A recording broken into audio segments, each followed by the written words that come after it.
ماں کانا نہیں ہے لائق لنبیٍ کسی نبی کے لیے ان یکونا یہ کہ ہوں لہو اس کے لیے اسرا قیدی اور وہ انہیں قتل نہ کرے حتیٰ یہاں تک کہ یثخنا وہ اچھی طرح خون بہا دے فی الارض زمین میں. اللہ سبحانہ تعالیٰ فرماتے ہیں کہ کسی بھی نبی کے لیے لائق نہیں کہ اس کے ہاں قیدی ہوں یہاں تک کہ وہ زمین میں خون بہا لے، یعنی ان کا قتل کر دے، تمام کفار کا قتل کر دے اور ان کی طاقت کو ختم کر دے. یعنی جنگ کا مقصد قیدی جمع کرنا نہیں ہے بلکہ دشمن کی قوت کو کم کرنا ہے. کسی بھی نبی کے لیے یہ لائق نہیں، مناسب نہیں یا جائز نہیں کہ وہ جنگ اس لیے کرے کہ زیادہ سے زیادہ قیدی بنائے، اس کو زیادہ سے زیادہ قتل کرنا ہے تاکہ کفار کی طاقت کم ہو. جنگ بدر میں 70 کافر مارے گئے اور 70 ہی قیدی بنا لیے گئے. ہم سب جانتے ہیں کہ یہ کفر اور اسلام کا پہلا معرکہ تھا، پہلی جنگ تھی، اس لیے قیدیوں کے بارے میں کیا طرز عمل اختیار کیا جائے اس بارے میں احکام واضح نہیں تھے.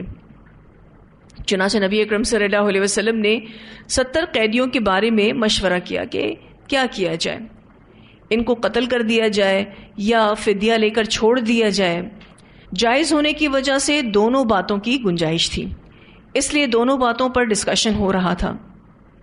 لیکن بعض دفعہ جائز اور ناجائز سے ہٹ کر حالات کو دیکھتے ہوئے بہتر صورتحال اختیار کرنے کی ضرورت ہوتی ہے. یہاں بھی ضرورت زیادہ بہتر صورتحال اختیار کرنے کی تھی، لیکن جواز کو سامنے رکھتے ہوئے کمتر صورت اختیار کی گئی جس پر اللہ سبحانہ تعالیٰ کی طرف سے عتاب نازل ہوا. اور یہاں اللہ تعالیٰ نے آیت نازل فرما دی کہ کسی نبی کے لیے لائق نہیں یہ کہ ہوں اس کے لیے قیدی اور وہ انہیں قتل نہ کرے یہاں تک کہ وہ اچھی طرح خون بہا دے زمین میں. تریدون عرض الدنیا تم چاہتے ہو دنیا کا فائدہ، تم چاہتے ہو دنیا کا سامان. اب رسول اللہ صلی اللہ علیہ وسلم نے جو کمتر صورت اختیار کی وہ کیا تھی کہ فدیہ لے کر ان کو چھوڑ دیا جائے. تو اللہ سبحانہ تعالیٰ فرماتے ہیں کہ کیا تم دنیا کا سامان چاہتے ہو؟ واللہ اور اللہ تعالیٰ یرید چاہتا ہے الآخرہ آخرت، واللہ عزیز حکیم اور اللہ زبردست ہے، حکمت والا ہے.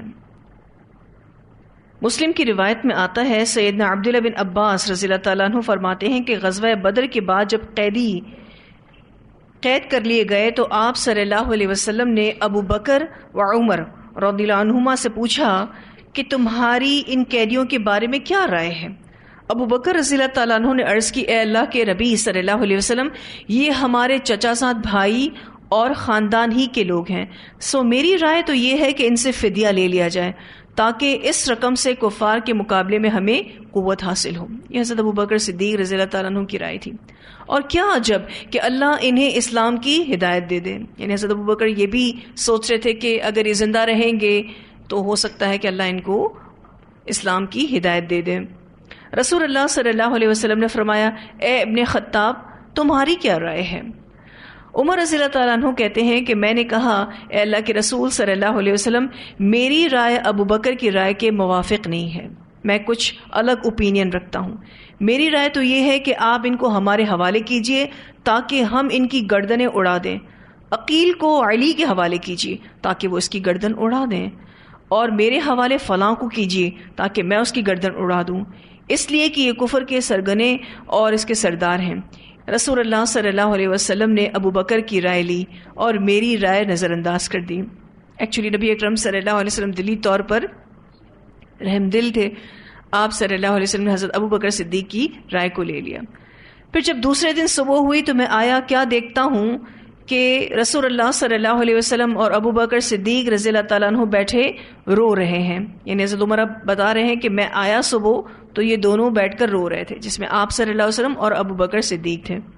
میں نے کہا اے اللہ کے رسول صلی اللہ علیہ وسلم مجھے بھی بتائیے آپ اور آپ کے دوست کیوں رو رہے ہیں، تاکہ اگر مجھے رونا آئے تو میں بھی روؤں، ورنہ کم از کم آپ دونوں کے رونے کی وجہ سے رونے والی صورت ہی بنا لوں. رسول اللہ صلی اللہ علیہ وسلم نے فرمایا میں اس فیصلے کی مشاورت کی وجہ سے رو رہا ہوں جو تمہارے ساتھیوں نے قیدیوں کے فدیہ لے کر چھوڑنے کے سلسلے میں مجھے دی تھی.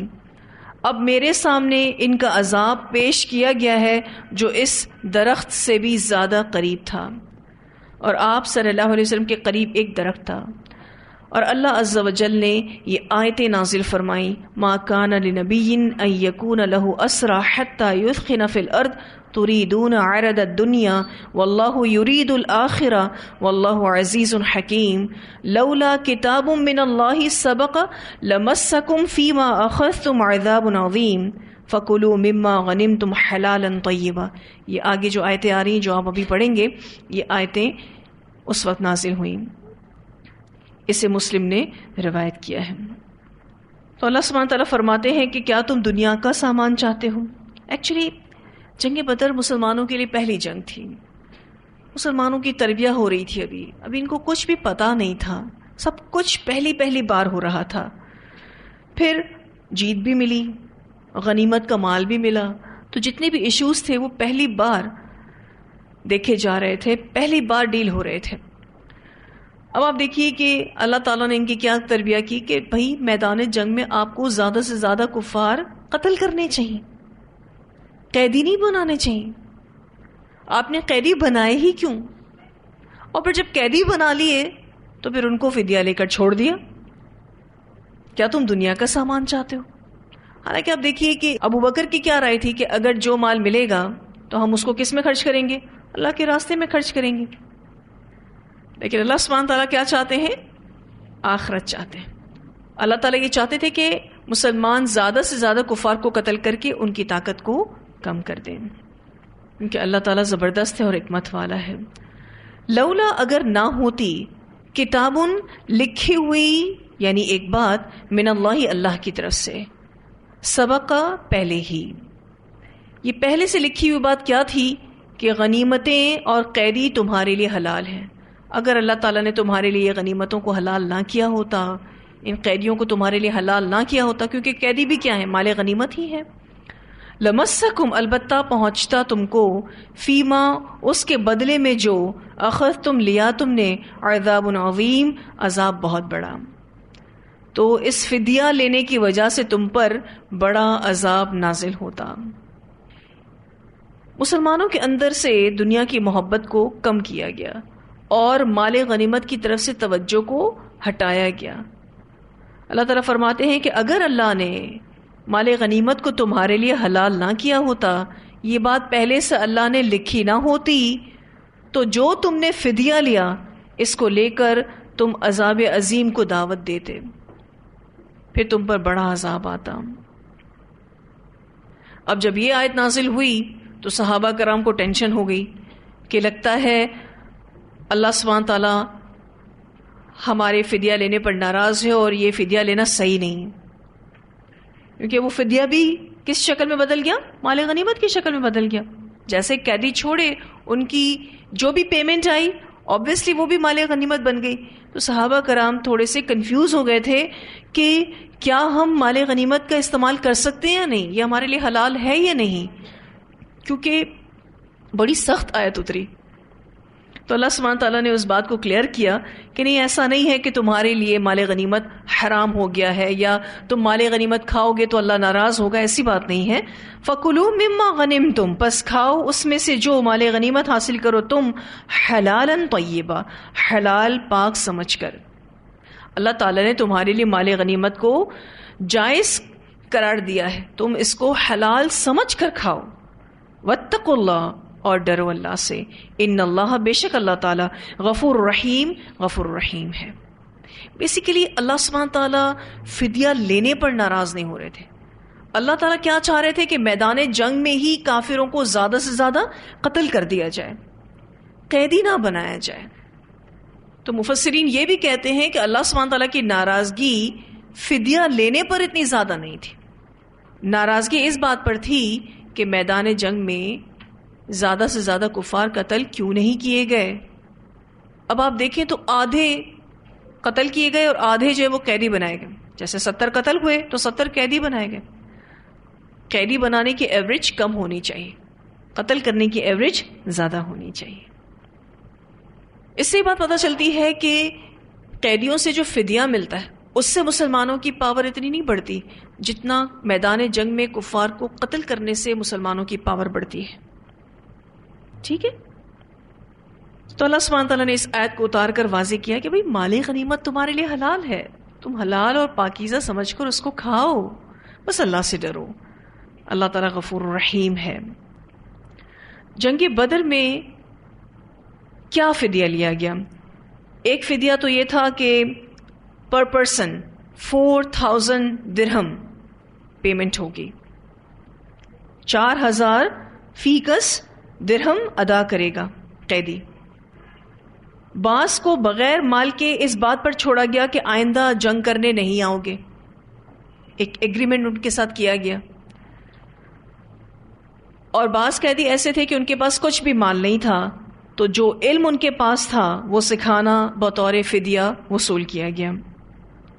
نبی اکرم صلی اللہ علیہ وسلم کے چچا سیدنا عباس قیدیوں میں سے تھے، آپ صلی اللہ علیہ وسلم کے داماد قیدیوں میں سے تھے. اسی طرح سے نوفل بن حارث قیدیوں میں سے تھے. نبی اکرم صلی اللہ علیہ وسلم کے چچا زاد بھائی بھی فدیہ دینے والوں میں شامل تھے. اس بارے میں ایک روایت آتی ہے، آپ صلی اللہ علیہ وسلم نے اپنے چچا سیدنا عباس رضی اللہ تعالیٰ عنہ سے کہا کہ اپنا اور اپنے بھتیجوں کا فدیہ جمع کراؤ. انہوں نے کہا میرے پاس تو مال ہی نہیں ہے. جو حضرت عباس رضی اللہ تعالیٰ عنہ تھے اس وقت مسلمان نہیں ہوئے، تو انہوں نے کہا میرے پاس تو پیسے ہی نہیں ہیں. اور جنگ میں مجھ سے 24 اوقیہ چھین لیا گیا، یعنی زبردستی چندہ مجھ سے لیا گیا. جب ہم جنگ کرنے آئے تھے مسلمانوں کے ساتھ تو اس وقت بھی میں نے 24 اوقیہ کی پیمنٹ کی تھی اور یہ انہوں نے مجھ سے زبردستی لیا تھا، وہی ہمارا فدیہ سمجھ لیں. ان کا یہ خیال تھا کہ شاید مجھے کچھ دیے بغیر ہی رشتہ داری کی بنا پر چھوڑ دیا جائے گا. آپ مالدار تھے لیکن طبعاً بخیل بھی تھے کیونکہ سودی کاروبار کرتے تھے. چنانچہ جب سود حرام ہوا تھا تو نبی اکرم صلی اللہ علیہ وسلم نے حجۃ الوداع کے عظیم اجتماع میں یہ اعلان فرمایا تھا کہ سب سے پہلے میں اپنے خاندان سے عباس بن عبد المطلب کا سود کالعدم قرار دیتا ہوں، یعنی اس کو میں سب سے پہلے کینسل کرتا ہوں کہ اب حضرت عباس کو جس کو بھی سود دینا ہے کوئی نہیں دے گا، سود ختم. آپ صلی اللہ علیہ وسلم چونکہ اپنے چچا کی طبیعت سے واقف تھے کہ یہ طبیعتاً بخیل ہیں، لہٰذا صحابہ کرام سے کہہ دیا کہ انہیں فدیے کے مال سے ایک پیسہ بھی نہیں چھوڑنا، پوری پیمنٹ ریسیو کرنا. پھر آپ صلی اللہ علیہ وسلم نے اپنے چچا سے مخاطب ہو کر فرمایا تمہارا مال کہاں گیا جو تم نے اور ام فضل نے مل کر گاڑا ہے؟ جیسے ہی نبی اکرم صلی اللہ علیہ وسلم نے یہ بات بتائی حضرت عباس رضی اللہ تعالیٰ عنہ پریشان ہو گئے، کیونکہ یہ ایسی بات تھی جس کا ان کے سوا کسی کو علم نہیں تھا. یہ جانتے تھے اور ان کی بیوی جانتی تھی ام فضل. اپنے صحن میں انہوں نے خزانہ گاڑا تھا اپنا. آپ صلی اللہ علیہ وسلم نے فرمایا وہ مال کہاں ہے جو تم نے اور ام فضل نے مل کر گاڑا ہے؟ جیسے ہی یہ بات سیدنا عباس رضی اللہ تعالیٰ عنہ نے سنی تو کہنے لگے میں گواہی دیتا ہوں کہ آپ صلی اللہ علیہ وسلم اللہ کے رسول ہیں اور اسلام لے آئے. اسی وقت اسلام لیا، لیکن ان کا اسلام ہڈن رکھا گیا، چھپا کر رکھا گیا، کیونکہ پھر ان کو بھیجا گیا مکہ اور یہ مکہ میں مسلمانوں کے لیے انفارمیشنز کلیکٹ کرتے تھے. مکہ کے لوگوں کو نہیں پتا تھا کہ حضرت عباس مسلمان ہو چکے ہیں. تو اللہ سبحانہ تعالیٰ نے ان کو ہدایت دی الحمدللہ. پھر اپنے دونوں بھتیجوں کا اور اپنے حلیف عتبہ بن عمر کا فدیہ ادا کر دیا. آپ کہا کرتے تھے کہ مجھ سے 20 اوقیہ بطور فدیہ لیا گیا، لیکن اس کے عوض اللہ نے دنیا میں مجھے بہت زیادہ مال دیا. اس وقت میرے پاس 20 غلام ہیں جن کی کمائی سے مجھے بہت کچھ حاصل ہوتا ہے. نیز اللہ تعالیٰ نے زمزم کی تولیت بھی مجھے عطا فرمائی. اس کے علاوہ میں اللہ سے مغفرت کی امید بھی رکھتا ہوں.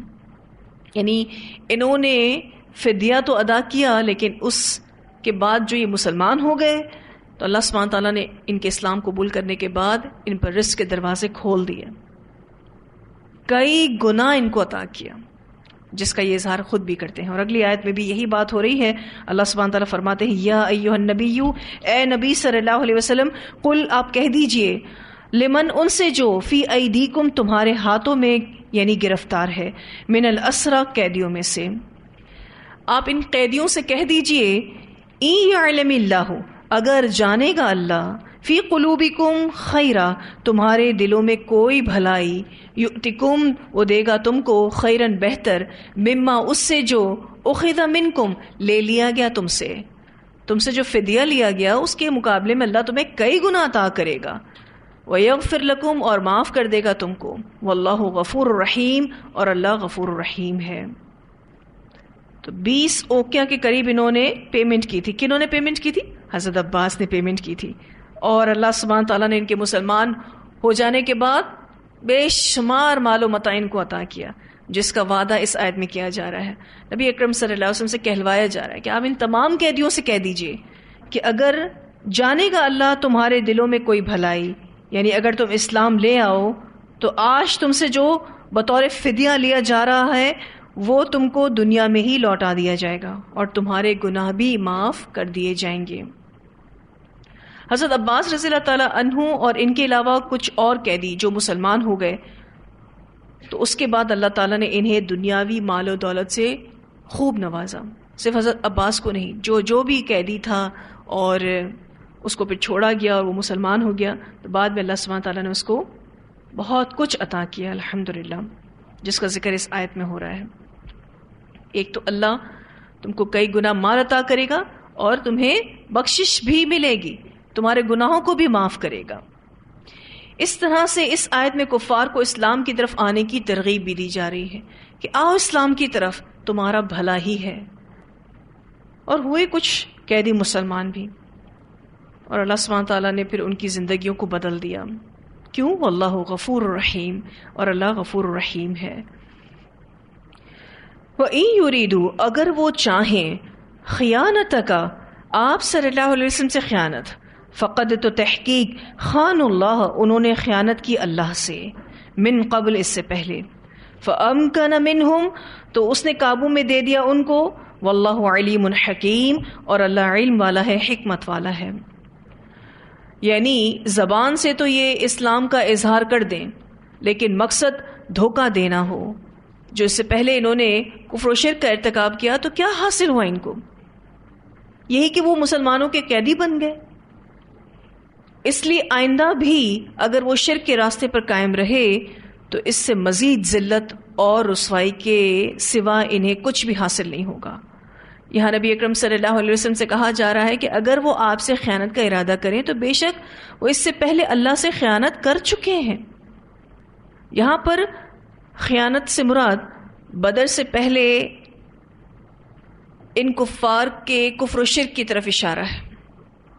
یہاں جو بات ہو رہی ہے فقد خان اللہ، تو تحقیق انہوں نے خیانت کی اللہ سے، من قبل، اس سے پہلے، یعنی بدر سے پہلے یہ کفر و شرک کیا کرتے تھے۔ تو نبی اکرم صلی اللہ علیہ وسلم سے اللہ تعالیٰ فرماتے ہیں اگر یہ آپ سے خیانت کا ارادہ کریں تو بے شک وہ اس سے پہلے اللہ سے خیانت کر چکے ہیں، تو اس نے ان پر قابو دے دیا، یعنی یہ مسلمانوں کے قیدی بن گئے۔ یہاں جو فَأَمْكَنَ کا لفظ ہے اس کا معنی ہوتا ہے ایک کا دوسرے پر قابو کروا دینا، یعنی بدر کے دن ان کو تمہارا قیدی بنا دیا۔ اس آیت میں کفار کو وارن کیا جا رہا ہے، خبردار کیا جا رہا ہے کہ اگر تم نے خیانت کی تو تمہارا حال اللہ کے ذمہ ہے، تم پکڑے جاؤ گے۔ تو جو بھی کام کرو سچائی کے ساتھ کرو۔ یہاں ہم سب کے لیے بھی اس میں سبق ہے کہ ہم جو بھی کام کریں سچائی کے ساتھ کریں، اپنے اللہ سے اور اپنے ساتھ سچا ہونے کی ضرورت ہے، اسی پر یہ اجر ہے۔ آپ دیکھیے بہت سارے لوگ خیانت کرتے ہیں، سوچتے ہیں کہ بہت سمارٹ ہیں، لیکن اللہ سبحانہ تعالیٰ سے ان کی خیانتیں چھپتی نہیں۔ پھر اللہ تعالیٰ کیا کرتا ہے؟ اللہ تعالیٰ پھر ان کے اوپر لوگوں کو مسلط کرتا ہے۔ یہاں بات تو کفار کی ہو رہی ہے بے شک اس آیت میں، لیکن ہر آیت ہمیں بھی بہت کچھ سکھاتی ہے کہ ہمیں خیانت سے پرہیز کرنا ہے، اور اس ٹاپک کو ہم پیچھے بھی پڑھ چکے۔ تو یہ خیانتیں جو ہیں یہ وبال ہیں۔ یہاں نبی اکرم صلی اللہ علیہ وسلم سے کہا جا رہا ہے کہ اگر یہ مشرکین فدیہ دے کر اپنی جانیں چھڑا لیں اور بظاہر اسلام کا اعلان کر کے آپ کو دھوکہ دینا چاہیں اور مکہ پہنچ کر اپنے کفر کی طرف لوٹ جائیں تو آپ اس کی پرواہ نہ کیجیے، آپ بالکل بھی ٹینشن نہ لیجیے. انہوں نے پہلے بھی کفر و شرک کا ارتکاب کر کے اللہ کے ساتھ خیانت کی تھی، تو اللہ تعالیٰ نے انہیں آپ کا قیدی بنا دیا. اگر انہوں نے پھر ایسا کیا تو دوبارہ ان کا ایسا ہی انجام ہوگا، دوبارہ ان کو ذلت ملے گی، دوبارہ ان کو رسوائی ملے گی، دوبارہ یہ قیدی بنا دیے جائیں گے. کیونکہ یہ بات دل میں آ رہی تھی کہ فی الوقت وہی فدیہ دے رہے ہیں اور کچھ لوگ مسلمان بھی ہو رہے ہیں، اپنی جان چھڑا کے مکہ جا رہے ہیں. ہو سکتا ہے کہ یہ خیانت کا ارادہ رکھتے ہوں، ہو سکتا ہے یہ دھوکہ دینے کا ارادہ رکھتے ہوں، پلٹ کر آئیں گے، اپنی طاقتوں کو بڑھانے جا رہے ہوں، پلٹ کر پھر آئیں گے. اللہ سبحانہ تعالیٰ فرماتے ہیں کوئی مسئلہ نہیں، اگر ارادہ ہے ان کا خیانت کا تو اس سے پہلے اللہ سے خیانت کر چکے ہیں، تو اللہ تعالیٰ نے ان کو سزا دی. واللہ علیم حکیم، اور اللہ تعالیٰ علم والا ہے، حکمت والا ہے، جو کرتا ہے اسے جانتا ہے اور اس کا ہر کام حکمت پر مبنی ہوتا ہے. اسی لیے اگر فدیہ دے کر چھوڑنے کا بھی اللہ تعالیٰ نے آپشن دیا ہے تو اللہ تعالیٰ جانتا ہے اس کو، اور اللہ سبحانہ تعالیٰ نے اگر یہ آپشن دیا ہے تو لازماً وہ اس کی حکمت کو بھی جانتا ہوگا. آپ دیکھیے بہت سارے کفار جو قیدی بنے تھے چھوٹے، پھر بعد میں مسلمان ہوئے، تو اللہ سبحانہ تعالیٰ کو یہ معلوم تھا کہ یہ مسلمان ہو جائیں گے. تو اس سے کیا پتہ چلتا ہے کہ اللہ تعالیٰ کی اس فیصلے میں بڑی حکمت تھی.